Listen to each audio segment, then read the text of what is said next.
Hello and thank you for tuning into this Engerati studio interview at Asian Utility Week 2016. My name is Denise and joining me today is Dr. Bartosz Wojszczyk, and he's the President and CEO at Decision Point Global. Thank you so much for joining us at the studio today. Thank you for having me over. So in this session we're going to be discussing innovation in the energy sector, and I think that will just drive us to our first question. Excellent. What is pushing the need for innovation in Asia's energy sector currently, in your opinion? Well, in the context of Asia as well as globally, there are four major drivers for innovation. One is definitely customer. We want to offer customer better service. We want customer to be more engaged in the choice of the service, and we also want customer to be basically a prosumer for us, given every possible trend right now that is happening in the industry. Second component, which has been happening for a long time, but actually COP21 emphasized, was sustainability and green agenda. We definitely have to rethink how we generate electricity, how we deliver electricity, and how we consume, which means we have to be much more sustainable about the way we do it.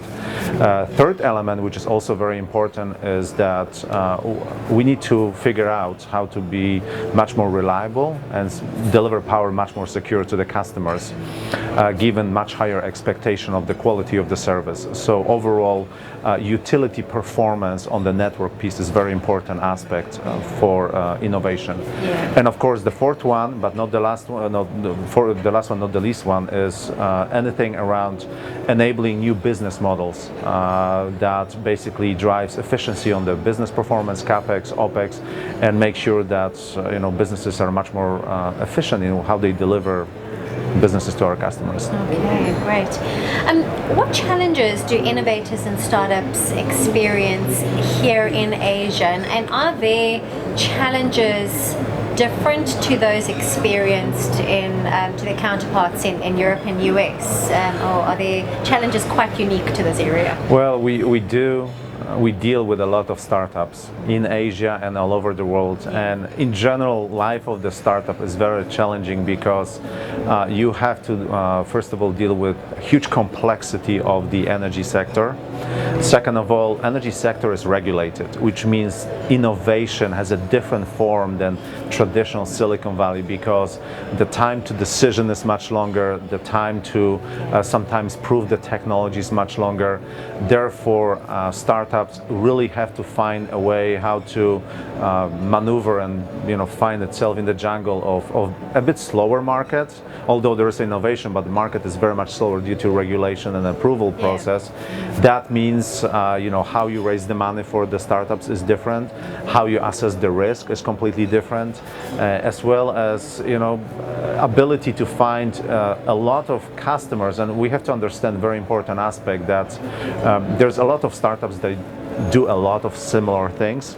So finding a differentiation value, even in the context of Asia, where you have a diversity of markets and utilities, is very important. So I would say time to market is challenging, definitely aspect of differentiation value for very diverse markets, and ability to find its space in the very much regulated market is very important. Okay, all right. So some of those challenges are quite similar to those shared in Europe, but maybe just the time frames are just a little bit different as far as, for example, time to market is concerned, for instance. Well, in Europe is actually a very interesting place, because in Europe a lot of policies are driven by EU basically, which is 20% renewable by 2020, mandate for AMI rollout, which is much more integrated approach.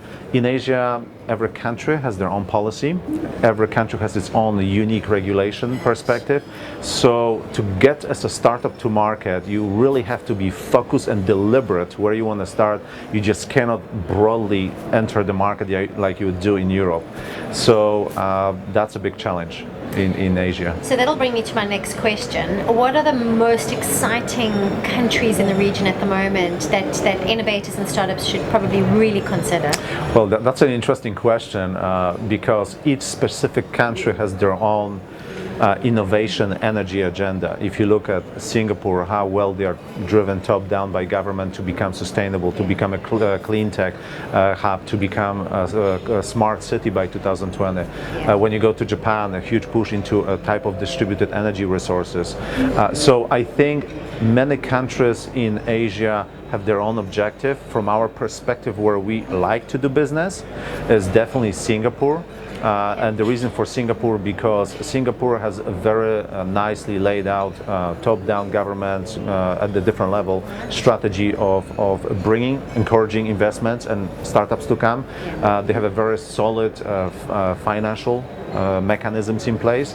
Not to mention that they have a fantastic academia, NTU, Nanyang Techno University, Singapore, University of Singapore. Plus they have agencies that are very much focused on innovation, on being extremely effective and deliberate about how the innovation is being delivered in Singapore in the context of Asia market. Okay, all right. Well, I mean, let's discuss what are the most promising areas for investment. Would it be energy, clean tech, anything smart? What is your opinion? Well, this is actually a very interesting question, because according to Bloomberg, there is over 2,000 different type of business ideas that can be classified as a clean tech, energy, smart, any type of smart. So there's plenty of areas. But we have to understand in the context of Asia very important dynamics that drives probably the trend of innovation and startups. In the next decade or so, in emerging countries, which also include many places in Asia, we are going to add about 2.5 billion people to middle class, and those people will be for the first time industrialized. In the lifestyle that like we have in Europe, we enjoy in Europe or we enjoy in North America. So we have to figure out how to innovate around elimination of waste to the resources. Resource scarcity becomes a huge component how we innovate, as well as how do we manage resources, very limited resources, simply by adding a lot of people to the middle class with the lifestyle that everyone wants to enjoy, like developed countries. So smart is important, IoT is important, smart cities are important, but I think overall waste management or resource waste management, resource optimization is a huge component of innovation moving forward for emerging countries. So seems to be quite a complex market out there for the innovator, for the startup. And how should these startups equip themselves? What expertise do they need? Should they be looking for someone to guide them into the market? Almost look for somebody who can offer them a one-stop shop of assistance. Perhaps you could just shed some light on that and what your company does. Well, so this is a fabulous question, because if you look at the statistics, 8 out of 10 startups in the energy space fail within the first 3 to 5 years, which means the rate of the success is relatively low, even compared to other market verticals. I think the key aspect to remember is that many startups have great ideas, they're very great entrepreneurs, but the missing component of success is the execution aspect, ability to take the idea to the business model that can be executed, to the business model that we understand specifically how we are going to make money. That means ability to find a very solid companies or mentors with the spread and access to market, again regulated market, which means time to market is much longer. Ability to find the great execution teams, capabilities, organization is very important in the context of the success of the business. And I cannot overemphasize this point, finding the right investors. Not VC world or VC investment is not for every startup.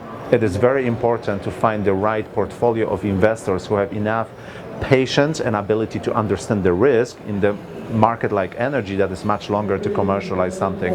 So investors, execution is very important aspect, and staying focused, making sure that you understand what you are delivering at the end of the day. Right, okay. Well, I think that's going to take us to my last question, but perhaps you want to expand it a little bit further, perhaps maybe sort of broaden the question a little bit. What would be your advice, firstly, to startups wanting to come into the region, and secondly, what would be your advice to utilities in the acceptance of innovation and startups? Wow, this is double. Question. That is a very interesting question, because In general, utilities are recognizing that the world is changing around them. If you look at the Fortune 500 businesses from 1950 to about 2014, about 70 to 80% of the companies that existed in 1950 still exist in the Fortune 500 space, which means the rate of failure for the traditional businesses goes up, even if you're regulated, even if you're a utility. So you have to understand that you're getting a lot of disruption from startups and companies that normally didn't exist in the space. Now, utilities try to recognize that changing dynamics, but on the other hand, there are 5 components of very successful innovation for utility. One is the strategy, second one is the ability to really find the niche of innovation, and the third, which is very important, is to redefine its processes, and the fourth one, which is organizational design, to adjust to the new normal. And changing the DNA of utility business around processes and the culture of organizational design is a very tough subject. In the context of startups to be recognized in the energy space, I think it is, my advice is stay focused.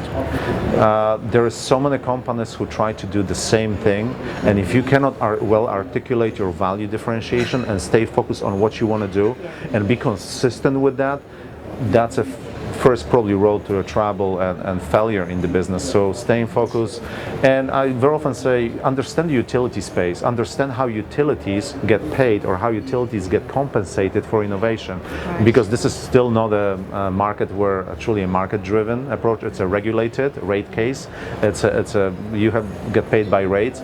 So startups have to understand what's the business model that makes sense for the utility as well as the customer. So it's a pretty tough place to be for a startup.